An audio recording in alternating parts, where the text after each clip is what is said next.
the Pulse programs and play them and post them throughout the week. This was live this morning because of something special happening today and tonight at one of my favorite organizations. We'll talk about that right after this. Here at River Ridge Hardware, we want to help you help your fathers and grandfathers. How many times have you seen them get a bigger workout just trying to get the equipment started? They crank, and never get started. We have a battery operated. You just throw that battery in, run it, pull the trigger, you're ready to roll. No workout, all fun, getting the garden done. Here at River Ridge Hardware, we want to help you make your dad's day and your grandfather's day. Neighbors helping neighbors at River Ridge Hardware. Well, as I said at the beginning, something special is happening today, and I'm welcoming one of my friends, Phil Altmeyer. How are you today? Great, and it's good to be with you, Kent. Yes. In your new studio. I love it. You like it, huh? Yeah, Yeah. it's yeah. great. Well, we need to see you more often, but I know you're so busy because good things are happening. Right. Right? Why is this a significant day?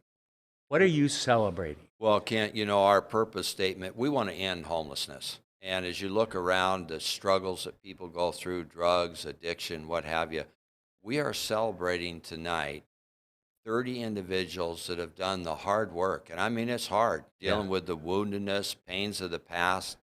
And they've spent 18 months in a program working through their issues. And now they've got jobs, they've moved out of the mission, they've been successful, and we're celebrating that. And so between our 3 recovery programs, we're coming together tonight in Lake City, in Coeur d'Alene, and we're just celebrating that with them, family, friends. It's been a lot of hard work. It's a stretch, isn't it? Yeah. I mean, when you say hard work, you're not kidding. Yeah, because, you know, it's easy to escape pain by drugs or alcohol and just ignore that pain and that hurt. Right. But to understand, why do I do what I do, to work through that, and then to see, you know, I love what we're doing tonight because it offers hope to others that are beginning the journey. Yes. And they see that, hey, what happens at the end? A job, something I enjoy, a changed life, people that once were laying on the street with no hope, now they have a future. Oh, I got my first job. I got a car. I haven't worked in 20 years. I mean, the stories go on and on. I love it. And it gets exciting. So tonight, they'll hear 30 of those stories. Now, do people have to attend to hear the stories? No, it's going to be on our Facebook, Oh, I believe, okay, too, great. live. So they don't Right. have to drive over to Lake City Church. Right. They can, and we went over to Idaho. Of course. Welcome to 2021, right? Right. Well, we went to Idaho because at the time we had to make the call. Washington still had all these restrictions. And you didn't know what would. We didn't, and so they have a large auditorium. It's a beautiful church, and we're going to do it there. But people can join us live Facebook. Oh, great. You know, one of the things I don't know if I've ever told you, but I love the fact on Facebook to see some of the stories of the people that you've helped. Yeah. And that includes your professional staff, your volunteers, and others, but really the work of the individuals to want to make a change. That's not easy, is it? No. But Kent, what's important to us is you place people in the right environment with encouragement, with hope, with support, and things begin to happen. And that's what we oftentimes don't really understand in this road to recovery and helping those that are on the streets or out there.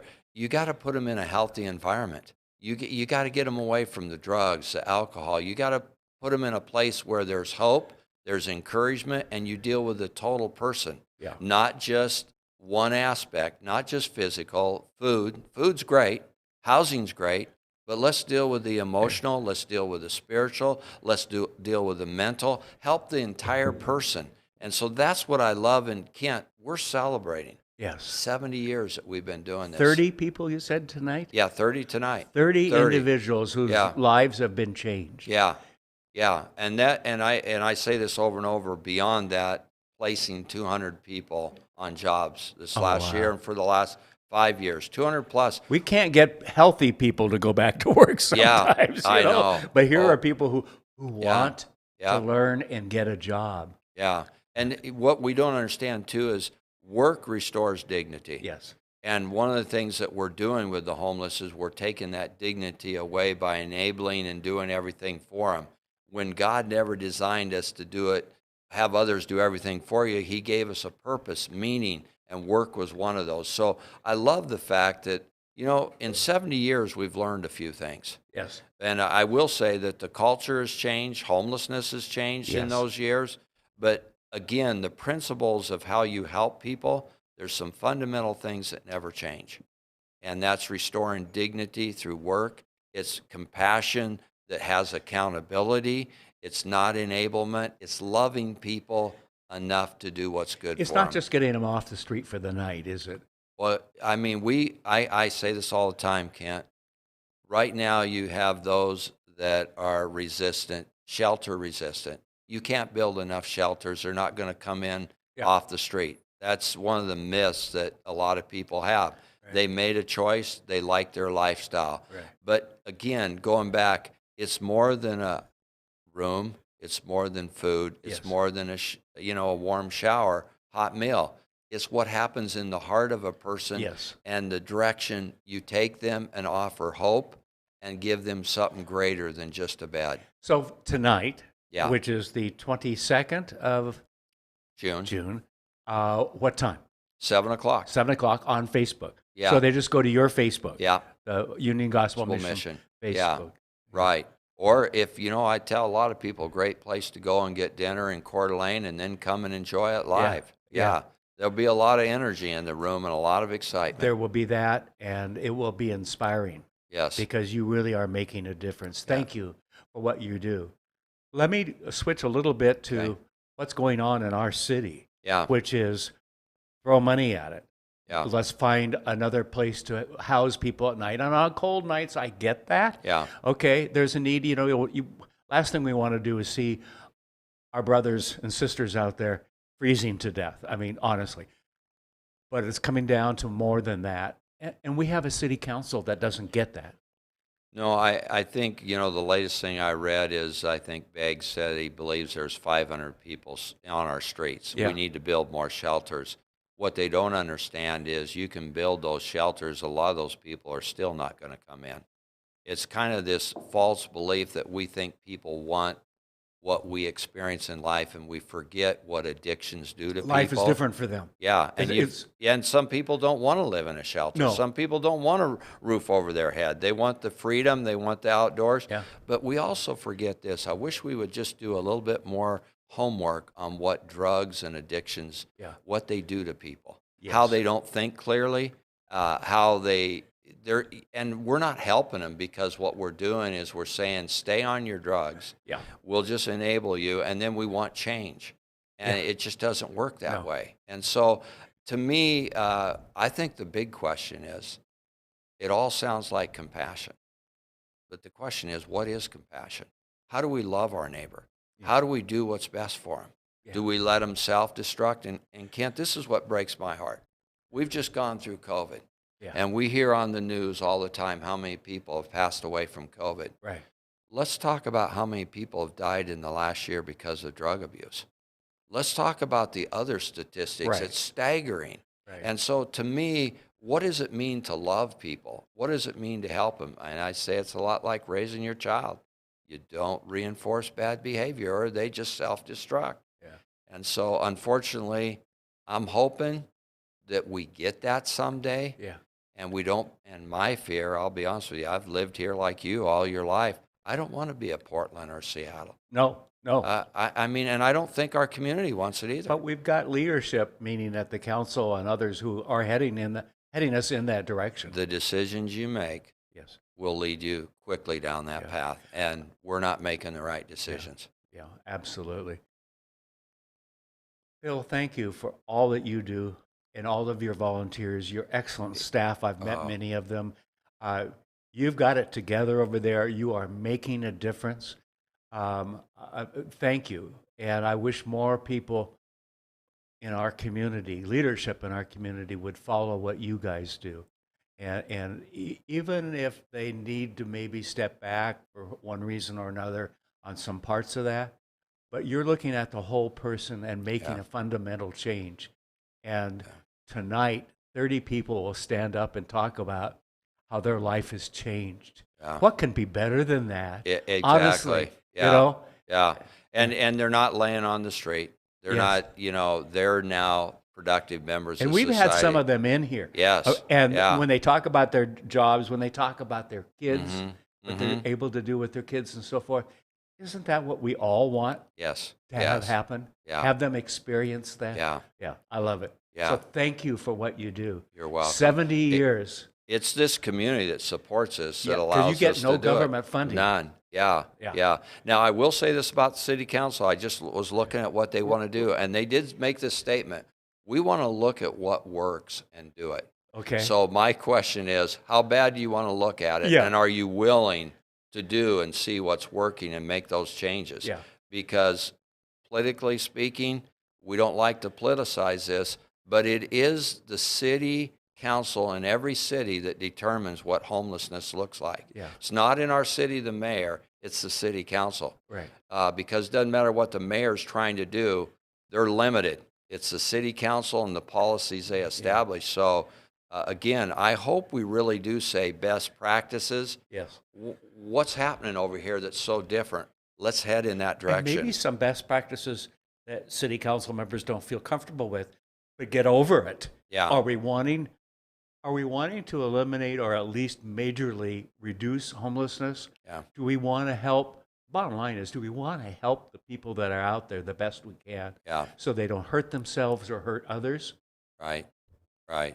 We've got to have an open mind on that. Yeah. Yeah. Right. And some of the leadership is really coming right now from the community, building owners and others who are experiencing some things and not good things at their facilities. And Well, so- the business community is stepping up and Yeah. saying enough's enough. We want our downtown to be vibrant. We want it to be a safe place. We want our parks to be safe. All of that. We're taxpayers. We're supporting that. I've always said this, Kent. Spokane needs to be a great place to raise a family. Yes. And it needs to be a safe place. Yes. And you're going to have the poor, the wealthy, every class of people. But how do we work together? But we can still make it safe. Exactly. Exactly. Yeah. Thank you to you and your staff, and celebrate tonight, okay? Thank you. All Thank right. you. And thanks for watching. If you want to join me and others for a really good organization in town that clearly is making a difference in people's lives and thus our lives, for our families as well, consider the Union Gospel Mission as something you might support. Thanks, everybody. Have a good day. I spent a year prior, before going to UGM, using pretty heavily. I was using a lot of drugs. It ended up getting to a point where my mom had to take my son away from me because I couldn't care for him properly. God, to me, I saw him as this big bully who hated me, put me on this earth to suffer because of all the things I went through as a child. I didn't feel worthy to have or enjoy a good life. And so coming to UGM and spending my time in the program and actually seeing the heart pieces behind my behaviors and my problems showed me that God really is just this gracious creator that put me here for a purpose. But, you know, he's like a dad, the father I never had. So, you know, he loves me and cares for me, and even though I may not be able to see him right in front of me, he's right there walking alongside me. I'm a child of God. I'm a daughter of the King Most High, and that's the most important thing that I think I could have gained being in program, is seeing myself that way and being able to walk that out and be a healthy person to others around me. What? You haven't been to the library lately? Stop in today and see that the library is more than books. Spokane County Library District facilities feature on-site technology, including Wi-Fi, computers, and printers, as well as free use of meeting rooms. The Library District offers events and programs for all ages, from story times to career development and employer classes to Social Security workshops. Our staff is well trained and happy to help. Find out more about your library at scld.org. Welcome to Tom Sawyer Country Coffee. Tom Sawyer Country Coffee only roasts the finest organic coffee for our signature blends. Enjoy a cup at our coffee shop and local businesses and organizations across the region. I'm Tom Sawyer, and we choose the Pacific Northwest.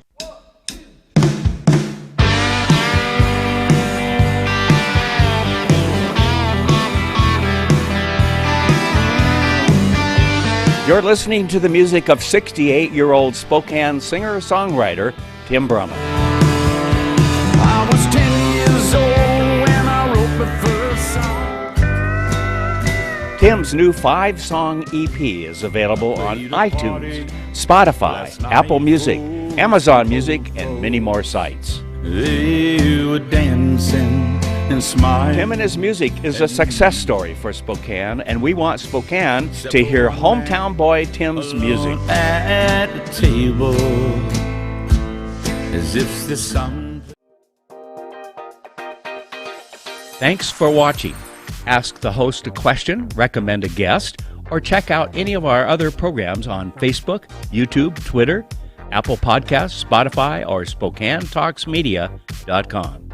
Sponsored by Local 29 Firefighters Union, Well Dressed Walrus, and Homes for You.